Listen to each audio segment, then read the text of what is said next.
ありがとうございます。どうもあれ下の名前 Last week's. okay. Last time's. Oh yes, Fumika-san. That's Yes. right. Yes. Shinoharu-san. Good to see you again. Good to see you again. Yeah. I'm liking your shirt. Oh, this shirt. Yeah, it's cute, right? Darake neko darake. Darake is like lazy. Lazy, lots of lazy a bunch cats. Of Yeah, a bunch lazy of cats.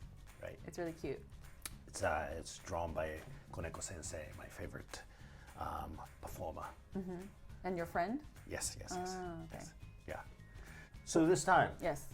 I'm thinking of like situations where you can't come up with a question, like that happens when I do a show, right? For maybe schools, and the teachers who invited me are like, okay, so after your performance, let's have a Q&A session, and our students would love to ask you questions.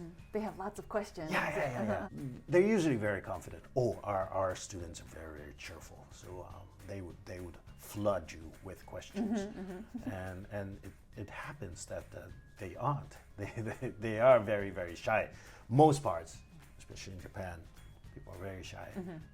I would be, if I was in that situation, I'd be worried if I'm asking the right question because Right in that question, right. situation, it's like, okay, Q&A session. Do you have any questions? It's so broad. Right. So it's like, can I ask you about your favorite food, or do I have to talk about rakugo? Or it's like, I don't know where to start. Yeah. So in question, if I really have a question, then I would ask it. But Right. otherwise, it's kind of difficult to be the first. Or But from my side, every question is a right question. okay, More than every question, any question is better than no question. okay. You don't like the silence. Because no question is very, very, makes me very, very lonely. okay. Sad. So, any question is better than no question. That I must say. Even my favorite food. Because I think there was a kids show of yours that I went to with my Yeah, kids, yeah. and you had that Q&A session, and I can't remember the exact question, but I think one of the kids was asking a very irrelevant question, but it was really cute, Yeah, it's But cute. if that was a situation with adults, it would be like, oh, Well, even if they ask me what my favorite food is, I'd tie it with rakugo, like scenes where eating scenes and stuff like that. So it could get connected. Anything could get connected. So on my side, but then thinking, if I were on the other side, sometimes I would be listening to a lecture or maybe a meeting as well, and I'm not listening too carefully, right? That happens sometimes, and then if I'm pointed at, like, do you have a question? I'd be in trouble because I wasn't listening to it, right? And that probably happens to some people as well. Even in schools, some students are maybe sleeping through the entire performance, and then they wouldn't want to be asked. But I also feel that I want to ask some kind of a question because to feel the speaker, to have the speaker feel better, be polite to the speaker as well. So this is some word that could be used in those situations, even when you're not listening to what was spoken. The key is asking a question about questions.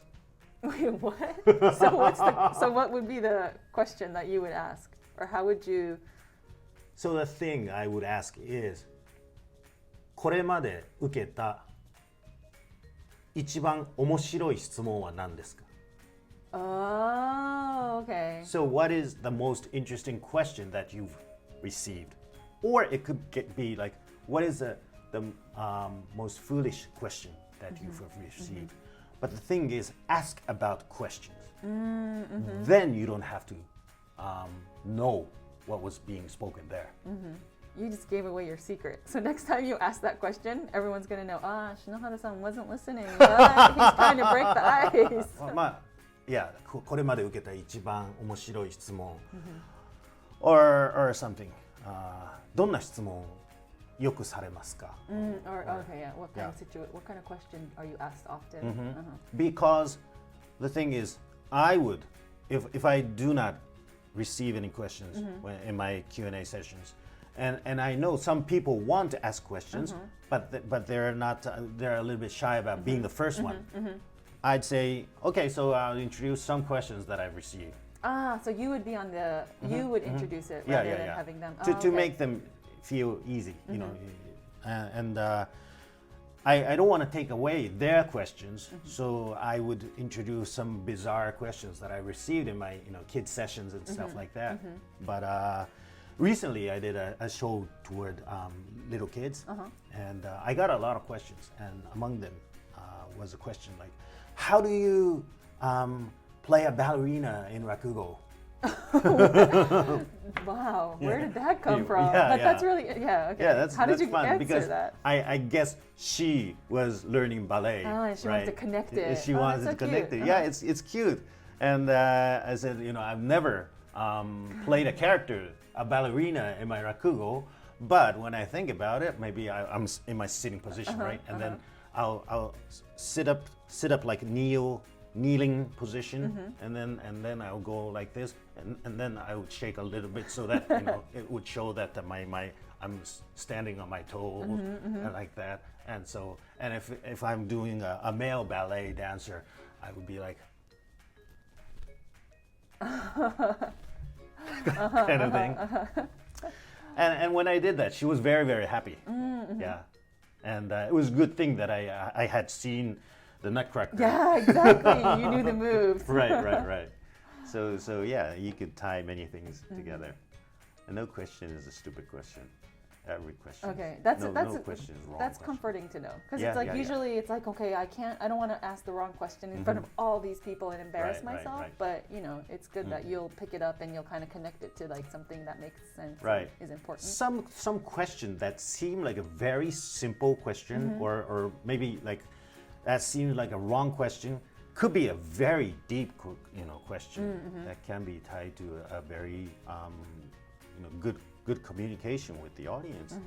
So like some questions are made to show off that you know a lot yes, about that, there are that people subject, like right? that. Yes. And they're almost basically answering the question themselves. They just want to show everybody that I'm really knowledgeable about this. Yeah. Rather than those, it's just asking simple questions that you felt unsure about, or you would like to know. Those are very good. So can I ask you? Oh yeah. So what is the most bizarre question that you've gotten in the past? Those come from little kids. Little kids, usually. okay, Yeah. So one question was that, do you know banana mushi? Was a question that I received. Banana mushi. What is Yeah. that? And he explained it to me. It's like an insect that looks like a banana, basically. Okay. And so kids tend to ask questions that they're interested, and I guess they want to share their interest with me. So which is a good feeling because they feel close to me. So I asked him, what is banana mushi? And he introduced it to me, and I was like, oh wow! So I learned a new thing. When I come across banana mushi now, I would know. I would be able to call it banana mushi. Yeah. Thanks. He was happy. So yeah, things like that. That's good. Yeah. So if you can get a conversation, then that's always better than no conversation. That's true. And then other kids might be introducing. Right. Yeah. And they would come up with their own insects or their own obsession. Right. And ballet and banana mushi and things like that. So yeah. That's a good one. Okay. So, 質問について質問する. Okay. Ask a question about the questions. Yep. So we'll continue this. All right. Yes. We'll make it short. Yes. ではまた、お会いしましょう。ごきげんよう。さようなら。